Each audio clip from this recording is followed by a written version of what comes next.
Yes, sir.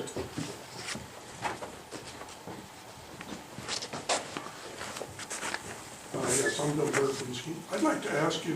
No, direct your comments for Oh, the excuse me, board. I'd like to ask the general manager about his trip to Sacramento and the Government Energy Office to comment a little bit on the renewables section and whether that has any impact on OPD. Okay. It was Carson City. Would you like me to address that? Sure, would you please? You bet. We discussed with the Energy Office our plans for renewables.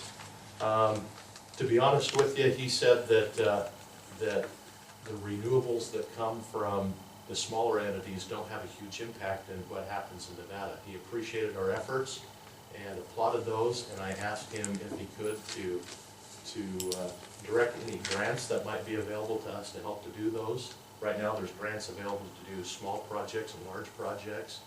I asked him to see if he could find some grants that would help 1 to 5 to 10 megawatt size projects, and he said that he would do that. So he is very committed to renewables, but he's also wanting to make a big impact.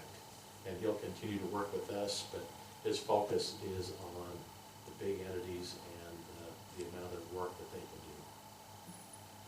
Does that, Thank you. is that what you look for, sir? Thank you.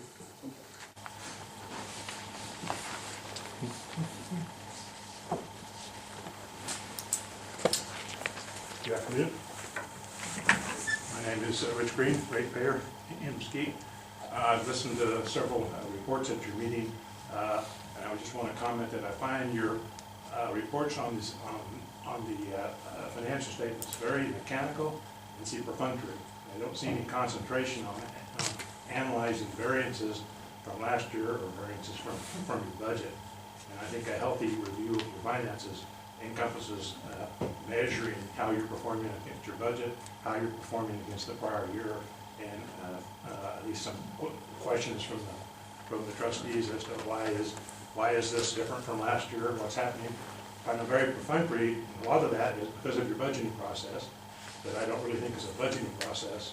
I looked at it last January, February, and it looks like it's more of a mathematical exercise saying, let's grow revenues by 2%, let's do this.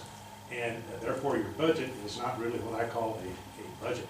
So I'd encourage you as you approach that budget for next year to think about a concept of budgeting that really looks at all your costs and does just apply some mathematical calculations. This year, one of your big variances is your receipt depreciation expense versus your budget. And that's because your budget just said, let's assume that our depreciation goes up by 6% without looking at your specific assets and saying, what is our depreciation likely to be for next year? So I'd just encourage a more thorough financial analysis and budgeting process in the future. Thank you.